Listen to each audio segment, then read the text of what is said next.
Sir कौन सा centre हो जाएगा? राजभवन क्यों गए थे, क्या हुआ है राजभवन में?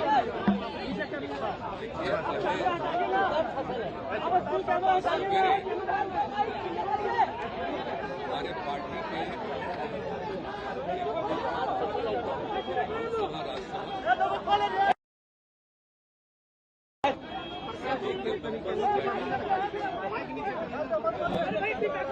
निर्णय हुआ कि आप इस गठबंधन को छोड़ करके और वही इस्तीफा देने के लिए हम गए। उन्होंने समय दिया 3.5 का विचार, उसमें दे दिया। हम लोग भी पहले कोई संपर्क आज एक साथ इनके पास 5 पार्टियों की मीटिंग एक साथ सब लोग थे और जैसे ही हमने वहां त्याग पत्र दिया तो इनके यहाँ गए और सब लोगों ने एक साथ निर्णय लिया और उसके बाद फिर मांझी जी पहुंचे तो 7 पार्टियां एक साथ आप समझ लीजिए कि विधानसभा में 164 इंडिपेंडेंट 164 और इसके अलावा एक इंडिपेंडेंट हम लोगों के साथ तो 7 पार्टी और एक अकेला इंडिपेंडेंट और हम लोग जो उधर थे उनसे हम लोगों ने रास्ता आज समाप्त कर लिया और हम लोग एक साथ मिल करके 7 पार्टियों में जो हम लोगों का महागठबंधन है हम मिल करके आगे काम करेंगे, सेवा करेंगे और इसी सिलसिले में 7 पार्टी के सभी विधायक दल के जितने सब नेता हैं सब लोग मिल करके और जितने विधायक सारे मतलब 7 पार्टियों का और एक इंडिपेंडेंट उन सभी लोगों का दस्तखत भी दे दिया गया है और बातचीत भी इतने दिन से हो रही थी कि अब एक साथ हम लोग हैं सभी हो जाए तो इसी के लिए हम तो गवर्नर साहब ने क्या आपने दावा पेश किया तो उन्होंने कब शपथ ग्रहण के लिए क्या तो वो तो वही नहीं करेंगे। उन्होंने कहा कि आप जल्दी से जल्दी करिए अब वो करेंगे। आप बाकी अब आपको ये सब बताएंगे नहीं, हमने आपको बेसिक बता दिया, उसका सब लोग बताएंगे आपको। एनडीए से बाहर निकलने की क्या वजह थी और महागठबंधन में जाने की क्या वजह? अरे भाई वो तो उसकी वजह थी, आप तो खुद एक जगह गए वो का ट्रेनिंग लेने के लिए तो और ना हमको पूरा एक्सपोज कर दिया कि जिस आदमी को कहां से कहां हम बढ़ाए और उसके बाद जो काम हुआ है आगे खबर जो सब सूचनाएं मिल रही थी पार्टी के सब तभी तो सारे हमारे पार्टी के लोग इस बात को लेकर के हमको कह रहे थे नहीं कुछ करते और तब जाकर के मीटिंग और सब ये बात हो गई और तभी सब लोगों से बात हो गई और एक साथ हम लोग अलग हो गए। वो ठीक नहीं हुआ, समझ गए ना? आपको अपमानित भी किया गया, आपके खिलाफ भाई को जो बोलते अब क्या क्या कौन रहते हो सब छोड़ दीजिए ना, हमको कुछ नहीं कहना। लेकिन हमारे पार्टी के सब लोगों की राय थी कि भाई आप अलग अब सोच कर लीजिए भाई उधर 3 पार्टी अब 2 पार्टी इधर 1 पार्टी इधर 5 पार्टी और सब मिलकर 7 पार्टी एक साथ हो गए हम लोग। ये बताया जा रहा है कि आप प्रधानमंत्री के लिए उम्मीदवार हो सकते हैं।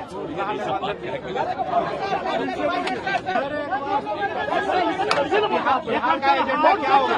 बिहार का एजेंडा क्या होगा? बिहार का है बिहार की सेवा करना, हम मिल करके काम करना, सब लोग पूरे बिहार को आगे बढ़ाने के लिए लगे रहेंगे और समाज में जिस तरह से एक विवाद पैदा करने की कोशिश हो गई थी शुरू, वो हमको अच्छा नहीं लगता था। आप अच्छी तरह जानते हैं ना, आप तो एक बार 17 में हुए थे, 17 के लस्पा में आए न थे, तो हमने तो कहा ना कि हम सब कोई चीज जो कहीं कुछ करेगा गड़बड़, जो कुछ होता है विभिन्न धर्म के लोगों का तो वो सब हम लोग नहीं करते, वो सबका एकता रहनी चाहिए।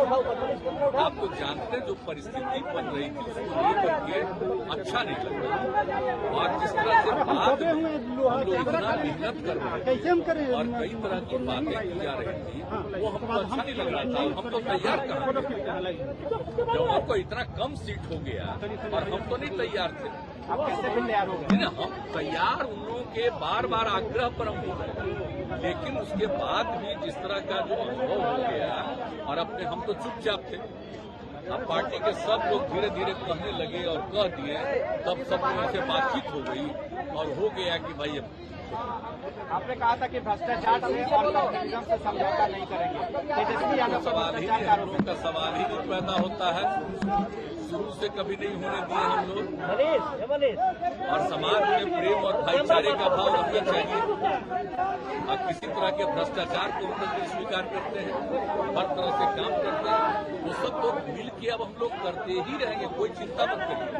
और आगे क्या होगा, अब हम लोग सब एक साथ रहेंगे और दूसरे राज्यों में भी जो कुछ भी करना होगा वो करते रहेंगे। सीबीआई ईडी का क्या गलत इस्तेमाल हो रहा है? सीबीआई ईडी का क्या गलत इस्तेमाल हो रहा है? सीबीआई ईडी का क्या गलत इस्तेमाल हो रहा है? कोई नहीं।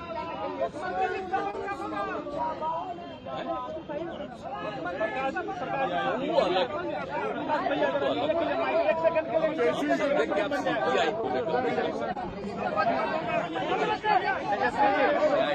देखिए माँ एक मिनट बात सुनिए। अच्छा, काफी देर से मुख्यमंत्री जी अपने बात को रख रहे हैं। मुख्यमंत्री जी ने खास तौर पर बताया कि पूरे बिहार विधानसभा में एक अकेली पार्टी रहेगी भाजपा, बाकी जितने सदस्य और पार्टी जो है नीतीश कुमार जी को अपना नेता यानी महागठबंधन का नेता माना है। और सोचने वाली ये बात है कि पूरे नॉर्दर्न इंडिया में अगर आप देखें, हिंदी पट्टी में देखें तो भाजपा का अब कोई अलायंस पार्टनर नहीं रहा, एक भी अलायंस पार्टनर भाजपा का नहीं है। और ये तो इतिहास बताता है कि भाजपा जहां रहती है, जिसके साथ रहती है, उसको खत्म करने में लगी रहती है। आप पंजाब देख लीजिए, आप महाराष्ट्र देख लीजिए, और जो बिहार में हो रहा था वो किसी से छुपा है क्या? हर एक लोगों को पता है कि क्या भाजपा की तैयारी थी। लेकिन जो देश में जो अराजकता का जो माहौल बन रहा है, जो सांप्रदायिकता जिस प्रकार से फल फूल रही है, जिस प्रकार से सामाजिक न्याय पे हमला हो रहा है, उसको देखते हुए, देश के माहौल को, स्थिति को देखते हुए, चाहे महंगाई हो, बेरोजगारी हो, आप अर्थव्यवस्था देख लीजिए, देश की सुरक्षा देख लीजिए, चीन घुस करके घर बना लिया, गांव बसा रहा है, आप क्या कार्रवाई कर रहे हैं? तो पूरी चीजों को देखते हुए, और आज का तो दिन भी बहुत ही महत्वपूर्ण दिन है। और महत्वपूर्ण दिन क्या है कि आज के दिन ही क्विट इंडिया की शुरुआत हुई थी, यानी अंग्रेजों भारत छोड़ो का नारा शुरुआत हुआ था। तो आज बिहार ने एक बार फिर से दिखा दिया है, देश को संदेश दिया है, टोटल देश के जितने विपक्ष हैं उनको संदेश दिया है, एक दिशा दिखाने का काम किया है कि जो मजबूती के साथ जनता के सवाल को लेकर के लड़ता है, वो मजबूती के साथ जो है जनता के साथ जो खड़ा रहता है, वो को जनता जो है पूरी तरीके से स्वीकार करती है और जनता विकल्प चाहती है। आप देख लीजिए, बिहार को विशेष राज्य का दर्जा नहीं मिला। माननीय मुख्यमंत्री जी ने अपना काम किया, कई प्लेटफॉर्म पे इन्होंने प्रधानमंत्री जी के सामने पटना यूनिवर्सिटी की मांग की, लेकिन मान लीजिए पटना यूनिवर्सिटी को उसका दर्जा नहीं मिला अब तक। विशेष पैकेज का क्या हुआ? तो कहीं ना कहीं से हर एक तरीके से बीजेपी ने एक षड्यंत्र के तौर पे, तो ये बीजेपी जो करता है उसका एजेंडा फिक्स है। और जेपी नड्डा जी ये जो लोकतंत्र की जननी है, यहाँ आकर के बोलते कि क्षेत्रीय पार्टियों को खत्म करेंगे, समाप्त करेंगे। तो इसका मतलब क्या है? यानी विपक्ष को समाप्त करेंगे। विपक्ष को समाप्त करेंगे मतलब लोकतंत्र को समाप्त करेंगे। यानी लोकतंत्र की जननी में आकर के आप लोकतंत्र को चुनौती दे रहे हैं, ये बिहार के लोग नहीं सहेंगे। ये हमारा दायित्व है सबसे पहले देश के संविधान को बचाना। और हम तो नीतीश कुमार जी को धन्यवाद देते कि इन्होंने एक फिर से एक बार जो है लीडर निर्णय लेने का काम किया।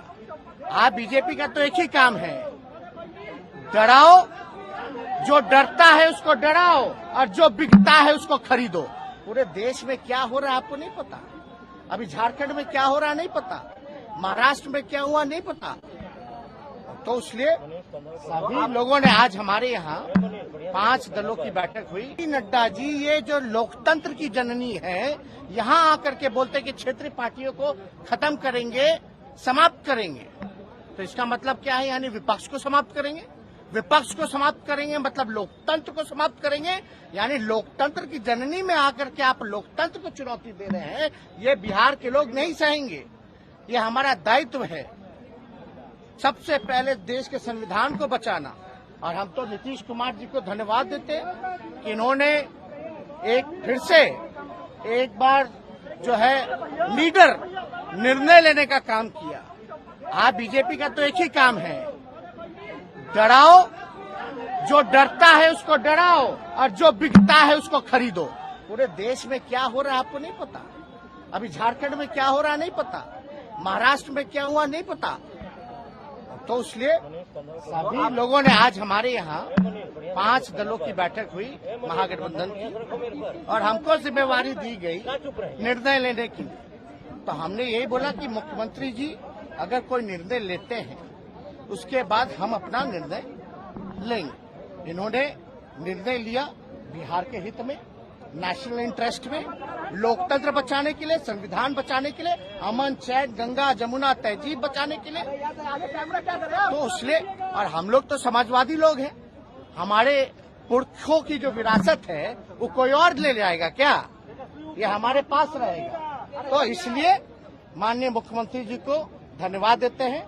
हम अपने पार्टी के राष्ट्रीय अध्यक्ष आदरणीय लालू जी को धन्यवाद देते हैं कि बीमार अवस्था में भी जो है, जो उनका भी जो निर्णय है, क्योंकि राष्ट्रीय अध्यक्ष है, उनके पास जब प्रस्ताव गया तो उनसे जब हम लोगों ने बात की, पार्टी के लोगों ने बात की, क्योंकि हर एक लोग, बिहार की जनता, हमारे पार्टी के वर्कर, हमारे पार्टी के विधायक, सब लोग चाहते थे कि जो किसी भी तरीके से भाजपा का जो एजेंडा है उसको बिहार में नहीं चलने देना है।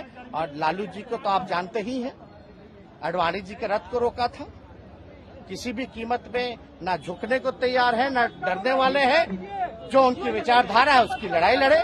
तो इसलिए हम पुनः मुख्यमंत्री जी को अरे भाई, हम लोग चाचा भतीजा लोग हैं, लड़े भी हैं, आरोप भी लगाए हैं, लेकिन हम लोग तो समाजवादी लोग हैं ना। तो हमारी जो पुरखों की विरासत है वो कोई और ले जाएगा क्या? हम लोगों का अधिकार नहीं है क्या?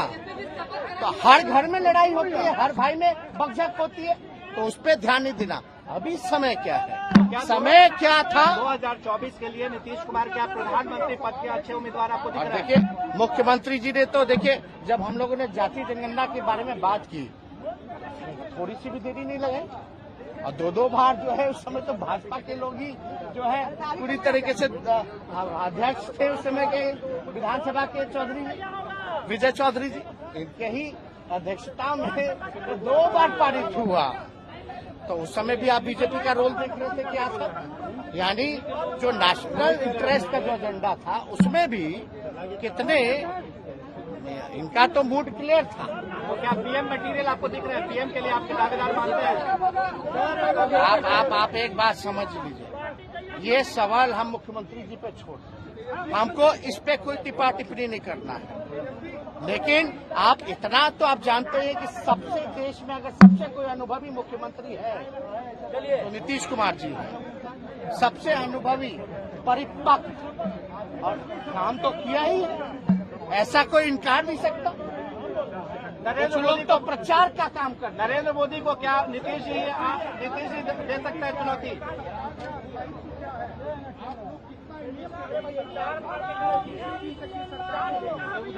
बिना इंटरेस्ट के, और ये कोई अपना इंटरेस्ट नहीं है, ये बिहार का इंटरेस्ट है, बिहार के नौजवानों का इंटरेस्ट है।